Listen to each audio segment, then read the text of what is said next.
welcome to another edition of SOHO. I'm your host, Mary Joan, and here we're all about small businesses and entrepreneurs. SOHO stands for Small Office Home Office, and one of the big topics that we explore occasionally are legal rights and entities, and exactly how do you choose what your legal entity is going to be. There's a lot of choices out there, and with us we've got an expert on that. We've got Chicago attorney David Staub. Welcome to the show, David. Thank you, Mary Joan. David has a background helping small businesses, entrepreneurs, and family-owned businesses, including on our topic today. He has two websites that you can find out more about him: limitedliabilitycompanycenter.com, staubanderson.com, and David is a graduate of the Harvard Law School. And, let's just get right to it. I mean, there's so many choices when you're starting out. Let's start with sole proprietorship. What exactly is that? Well, sole proprietorship is just the individual doing business as him or herself.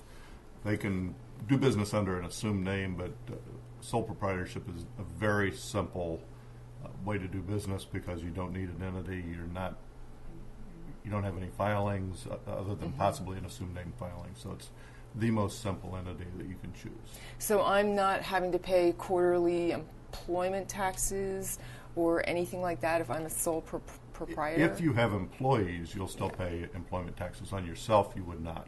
So what would the advantages and disadvantages of being a sole proprietor be? Well, the primary advantage of being a sole proprietor is its simplicity. There's no filing fees, no costs.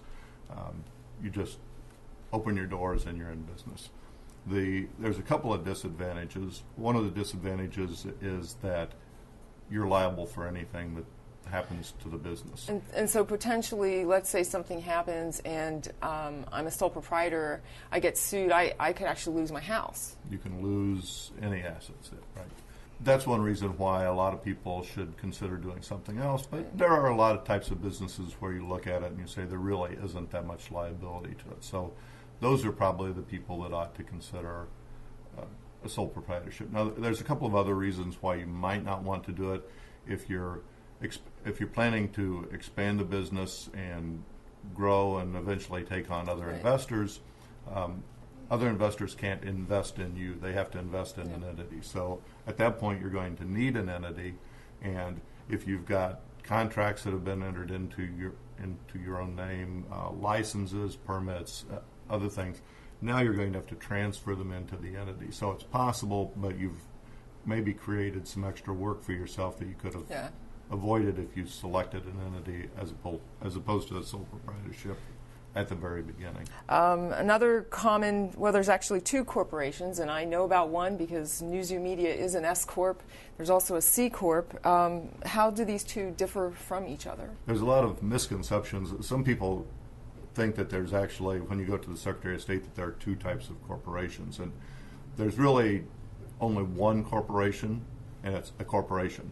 Whether it's a C or an S is how it's treated for tax purposes. A C corporation is taxed as a separate entity. It files a return and it pays taxes. And as a result, oftentimes that leaves the owners in a double tax situation because they've paid a tax at the corporate level, the C corporation pays a tax, and then when the income is distributed as dividends, then they pay another tax. There are some reasons why people want to have C corporations. One reason is a C corporation does have graduated income tax rates. So the first $50,000 of a C corporation is only taxed at a 15% rate. The other reason that a lot of times you'll see people using C corporations is venture capital firms and venture capital investors and angel groups typically don't want to invest in anything that is a pass-through entity. Generally, you want to avoid double taxation. Right. But the price that comes with that is that because the entity pays no tax, it gets all the income or losses get reported on your own tax return. That's right. The bigger drawback, though, is that when they get the return, they may have what we call phantom income, because if the company makes a lot of money but it has to plow the money back in, the investors are still going to have to pay tax on that money, even though they never saw a dime of it. But as a small business owner, and you're really not looking for that, and you're growing organically, or you're doing all the small things that you need to do, and I mean, an S Corp sounds almost ideal in many instances. I mean, Well, it's just less, you're paying less money out.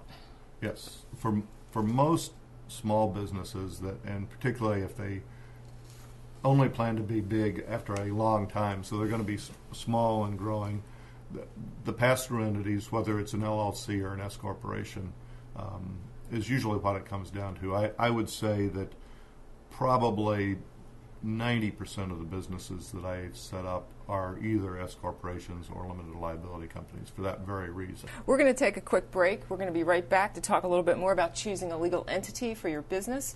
Don't go anywhere. You're watching SOHO Today.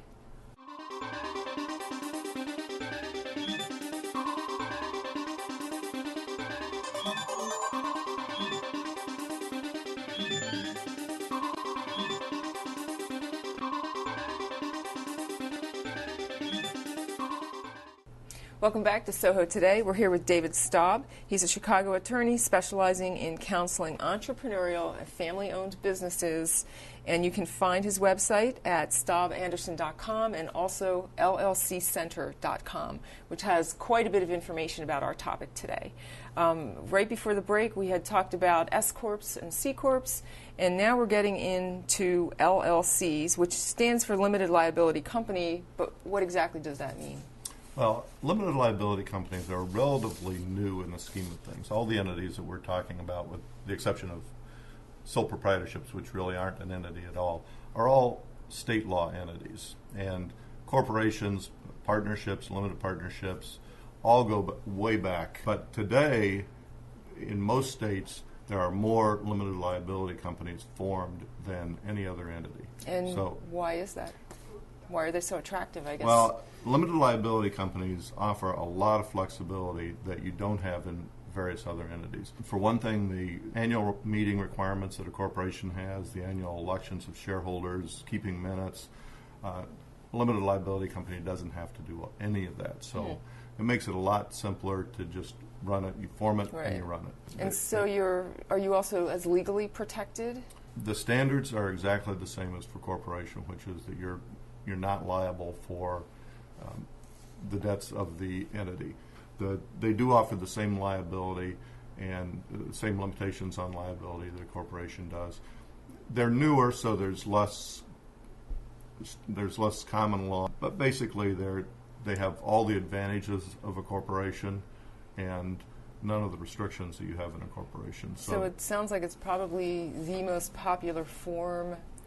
It's an ideal form for a lot of people, and one of the advantages of an LLC like a corporation is you can now have single member LLCs. So a single person can set himself up as a limited liability company, and for tax purposes, a single member limited liability company is considered a disregarded entity. So you don't even have a tax return. You file your return just like you do a sole proprietorship.